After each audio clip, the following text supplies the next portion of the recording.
What's going on, everybody? Welcome back. Today I wanted to do a quick video because it looks like we are going to be getting a PTR for New World that's going to be releasing tomorrow. It will be a one-time test for a little while. They said that they're going to let us test out some new features, and I just wanted to give my first impression on this, tell you what you can expect from this. It looks like they're going to introduce the Void Gauntlet during this time, as well as some new mission types, mobs, things like that. And I highly recommend that you try this out. Me personally, I'm still very curious to see where they're planning to go content-wise. This kind of gives a little bit of a hint towards what they might be going towards in terms of new enemies in the future, but not so much on the content side. So I'm wondering if they're planning to do anything dynamic event related or change up the open world, give us more content that you can do with bigger groups. That's the thing I keep talking about I really want. But the PTR has said that it's going to officially open on November 10th, so that's tomorrow at 12 p.m. Pacific time. By the end of the day today, everybody should have a copy of this New World PTR in their Steam library, so you can start downloading it, I would assume. They say servers are going to be limited at the start of this, so there's going to be one world available in US East and one world available in Central Europe. When the test period is complete and the main New World game is updated with the previewed content, all worlds will be shut down and wiped clean. You will still see the New World PTR application in your Steam library, but there will not be active servers until the next time they announce a test. So the main thing they're using this for is kind of like a testing ground so that they can test these things out before they get pushed to the live client. More than likely going to be a really good idea because there have been a whole heap of bugs that have popped up since the game launched. Some of them are still rearing their ugly heads. We've still got some exploits, dupes, things like that that they apparently are trying to deal with but might not be catching all of them. So I do think going forward things like this will be a good thing to test out before they push it to the live event. But like I said, they will be introducing the Void Gauntlet, so that's finally coming out to New World. It's going to scale off of intelligence and focus, so it makes a great pair with the life staff and other magical weapons.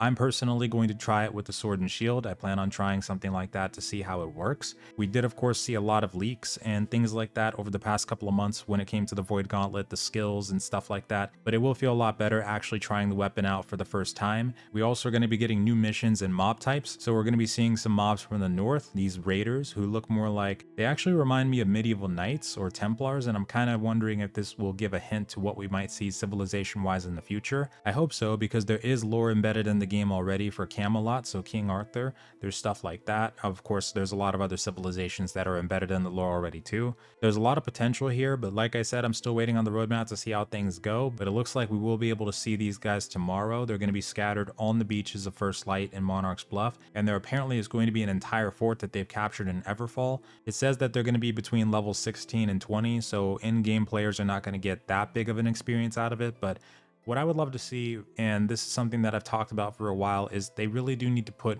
more content in the lower area and then also towards the end game, absolutely. But while you're leveling up, we need to have more options like dynamic events and things like that so that players can enjoy themselves more while they're getting to where they need to go for the end game, because sometimes it's not the destination, it's the journey. But the destination still counts. So adding mobs is great, but we also need to be doing things with them that are more than just killing them and doing quests and faction missions and stuff like that. I would love to see more of that in the future. We're going to be seeing more enemy variety during this PTR, so we're going to be seeing some withered swarmancers, beetles, lost shamans, pirate alligators, ancient guardian pyromancers, and enhanced corrupted laborers.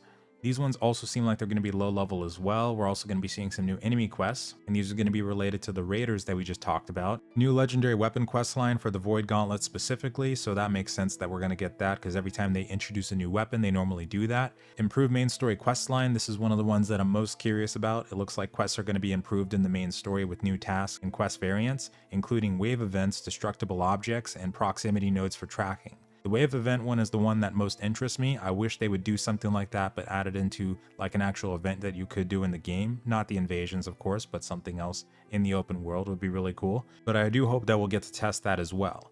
New PvP faction missions, so they're going to start adding some new ones like the control points, intercepts, and war camp loot.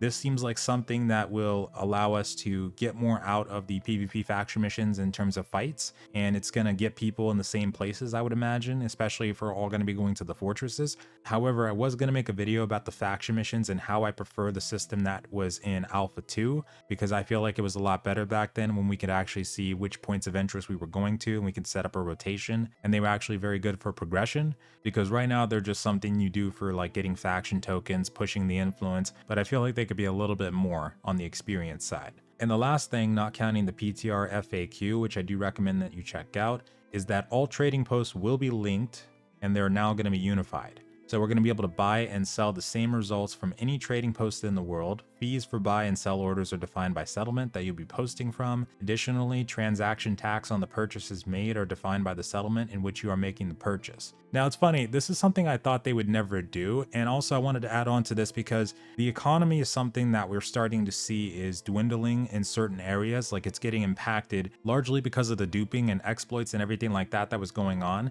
And I'm starting to see a lot of people talk about how it would be great if we had NPC merchants so that we could be able to sell things to them to earn passive income, because right now there's not a whole lot of ways. There was even less ways before Outpost Rush was re-enabled. But look at this, now we're actually getting all the trading posts linked and unified, so that does seem to say that anything is possible at this point. I doubt they're going to go as far as to like add stagger back to the combat system, even though that's still something that I know some people would still like, myself especially, at least in PvE, but I'm interested to see how this goes.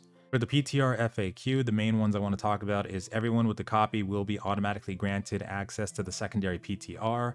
It's not compatible with the live game, so you will need to download a separate client. Can you play with or transfer your live characters to the PTR? They said unfortunately no. These are separate ecosystems, so at this time it's not possible. However, to make testing easier, we will occasionally provide our playtesters with special accommodations such as instant level, special gear, etc., which we should be able to level up our characters in this PTR. So there's my first impressions. I'm definitely going to give this a try tomorrow and see how the Void Gauntlet plays and some of the new changes. I don't expect it to be that much different than the current game itself. I'm still trying to take my time and take a break from playing the game extensively because I really don't want to burn out. But I've already given my thoughts on that. Let me know what you guys think in the comments below. And thank you very much for watching. Hope you have a wonderful night or day. I'll catch you next time.